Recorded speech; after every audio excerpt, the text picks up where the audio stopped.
और बड़ी खबर आपको बता दें कि त्यौहार के सीज़न में अभी तक आपने खाने पीने की चीज़ों में मिलावट की खबरें सुनी होगी, लेकिन अब आपको बेशकीमती ज्वेलरी में मिलावटखोरी हो रही है, इस बारे में जानकारी दे रहे हैं। दरअसल यूपी के बस्ती में एक ऐसा ही मामला सामने आया है, जहां हरदी बाजार में एक स्वर्ण कारोबारी ने पूरे के पूरे गाँव को ही नकली सोना बेच दिया।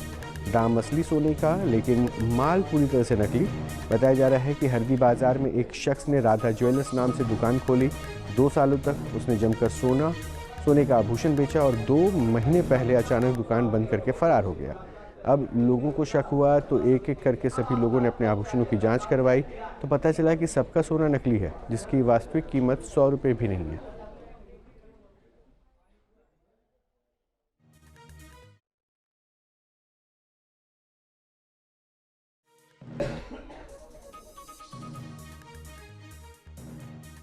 ये 2 तस्वीरें हम आपको उसी नकली सोने की दिखा रहे हैं और बाकायदा उसके लिए उसके बिल्स को भी तैयार किया गया था और उन बिल में सोने की कीमत, जो सोने का बाज़ारी भाव था उस समय, उसी हिसाब से उनसे पैसे लिए गए।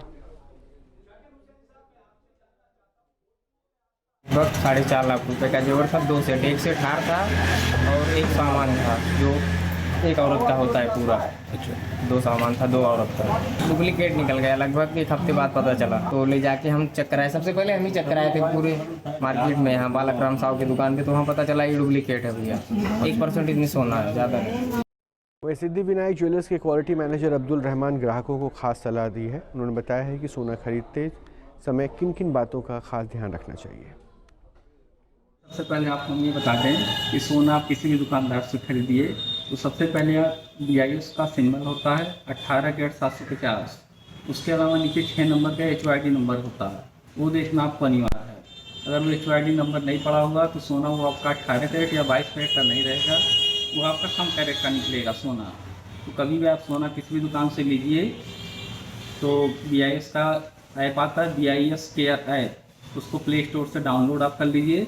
उस पर 18 कैरेट 750 के नीचे 6 नंबर का HYD नंबर होता है, उसको आप उस पर डाल के सर्च करिए। अगर वो ऐप खुल रहा है तो सोना आपका असली है, वरना सोना आपका वो कम कैरेट का निकलेगा, ये डुप्लीकेट हो सकता है। तो आप कहीं से भी जेवर खरीदिए, लेकिन इस चीज़ का पूरी तरह से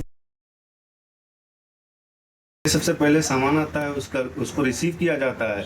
रिसीव करके रिक्वेस्ट करके फिर XRF पे जाता है, वहाँ प्योरिटी चेक होती है।